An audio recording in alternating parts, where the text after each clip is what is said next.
Dome Sports Talk worldwide with some news from the NBA. So y'all check this out.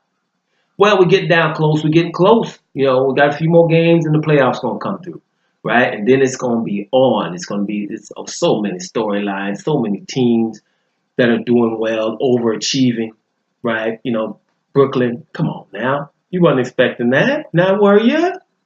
Clippers.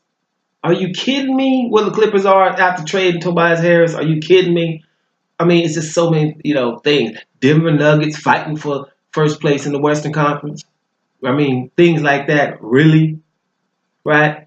Milwaukee Bucks first in the Eastern Conference. You wasn't really expecting that now, were you? You know, it's just so many little storylines out there that are good for the NBA in a way. So, it brings us to the MVP race. You got James Harden, Giannis Antetokounmpo, right? Those are the main two that's over. George was in there. I even think Jokic should be in there a little bit more because, the criteria, right? So, at this point, I would have to go with the Greek Freak. Antetokounmpo is my MVP, right? And it's really simple, right? It's just the Bucks are handling their business, the best team in the league, right? Best team in the league. He's the baddest one on there, leading them in many categories: points, rebounds, and assists, right? He's probably in blocks too, but I'm not. When he's not, because that's Brook Lopez handling his business over there. But this is pretty much a no-brainer. I know a lot of people think it's really close, but see, me, when you're talking about basketball, it's both ends of the floor. And Giannis Antetokounmpo is a way better defender and a problem. You have to worry about where he's going to be in the defense, right? So there is the difference. Now, we're talking James Harden. He's my homeboy. Normally, I'm down with him, right? James Harden is a scoring extraordinaire. We know that. But you guys know that I don't like the way the NBA is being called right now. Right? It's just ridiculous. It's just pro offense, and the defender can't do anything. I told you, if you want to watch a horror movie, just watch how people actually are defending three-point shots. They come and put their hand in your face. That's all they can do. And they have to keep their feet away because he has to land. So they're shooting uncontested threes. Right? James Harden, what he gets props for me is understanding how the game is being called and, patterning your game accordingly. If he runs through the lane, doesn't keep his hands down, holds the ball tight, and swings his hands up, meaning you can't have your hands anywhere in the area. He initiates the contact pretty much every time, and he gets the call. And now he has a step back three, because if I step back and shoot a three, how can you really defend that? You don't get to jump anymore, because if you jump, I can jump into you, take a step into you, right? And get a foul call. If you jump past me, I can take a step left or right and jump into you, and they call it a good call. That's a good play. And that, until they start really understanding that, listen, people will still come if the game is 80 to 88, right? Because people are playing good defense. And if the offensive player initiates the contact, then he should not get a foul called. And it should either be a no call or an offensive foul. And it's not. Therefore, James Harden handling his business, has super handles, no doubt about it, and he's pulling up. His light don't get no greener, but he earned a green light. People just don't give green lights there. Everybody would have one. He's earned it because he can get to and then he gets to the foul line more than anybody else because of these calls, but he understands it, right? I like players like that normally, but it's not like I would give him MVP, right? But he's able to do that. I don't like watching him play, though. Because of those, it's not his fault, though. He learned, this is what I have to do to be effective nowadays. I don't think James Harden's game translates 20 years ago. Or why we keep wondering why the playoffs, that doesn't happen. Because in the playoffs, they might not call that foul. And then he's upset that they don't call that foul. And then his game tapers off. Because his game is patterned around, I can get to the free throw line by running into people and initiating contact and getting the call. When they stop calling that, I have a problem. Can I adjust? He would have to start saying, right now, I'm not getting those calls, and start playing just basketball. But his game is according to that. I'm just a defensive player right now. It is over. Watch him.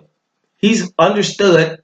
I can't do anything in the defense anyway. So what I do is I'm gonna know what hand you are and which way and what your tendencies are, and I'm gonna stand in your damn way and get an offensive foul. Awesome. Awesome. Understanding that why am I up here trying to block this shot? If I do, they're gonna call a foul anyway. Until they figure out that everybody just doesn't want to see old uncontested 3-point shots all day, right? If the NBA doesn't change, then these people have to change. And James Harden has done that. But do I think that James Harden is the MVP? No. The criteria is the best team, and Milwaukee is that, right? Best team, best record, and he's the best player on that, and he's revolutionizing the game and the way he's playing. His team is playing that way, clearing out the zone because of him. Now, Brook Lopez being able to do that is awesome. That's a story in itself, what Brook Lopez is up to. Trust me. That's incredible what Brook Lopez is doing, too. I'm just say that, right? But he's able to stretch the floor because Brook Lopez go to his car to get his wallet, his defender going with him, okay? He's leaving the gym because Brook left. So, therefore, you're spacing the floor, and who can do, Giannis needs 2 steps from the half-court line, and let's make sure this is clear. Oh, well, he only gets dunks. It's not like Shaq, I'm heavier than you, and I'm standing here, and you can't do nothing about it, and I'm dunking. No, I got there by doing a drop stepping or crossing you over or, whatever. The inside-out dribble, up and under, and finishing with both hands. That's how that's happening. And spin moving dunking on people, right? This is awesome, okay? And I'm bringing the ball up, and all I need is a high pick, very high pick, and somebody got a problem. That's awesome to watch, right? So he's handling his business. I think he's the MVP. And, those criteria, the things with James Harden is he's scoring so much, and he's about 8 points in front of the next guy. That's phenomenal. It doesn't matter, because my point is James Harden, he's learned how to play with these rules, but somebody ain't 8 points behind him per game. That's monumental. Let's not get that twisted, right? But the thing about that is, if we're going to have the best player on the best team, and that's been happening most of the time, like 90% of the time, then I'm going to go back and argue it's about Steve Nash and Kobe Bryant, right? Because Kobe Bryant did some stuff we didn't see and didn't win the MVP. 81 points in that game, needed 81 points. And like I will say, every time I mention Kobe Bryant's 81 points, I'm going to say the most awesome thing did not happen on that night. What happened 3 weeks prior, and that was getting 62 on Dallas, a good Dallas, Dirk Nowitzki and all of them there, right, in 3 quarters, getting 62, and then play the whole 4th quarter because they were up by 19 points. I'm still mad about that now. Right? Come on, let them play. Let them get the Laker records at least. It's still Dallas. Dirk Nowitzki hit 3 threes. They back in the game. Right? 62 points. Dallas had 61.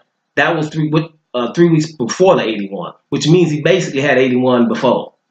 Twice in that year. Plus some other streaks he had in that year. And I think Steve Nash won the MVP.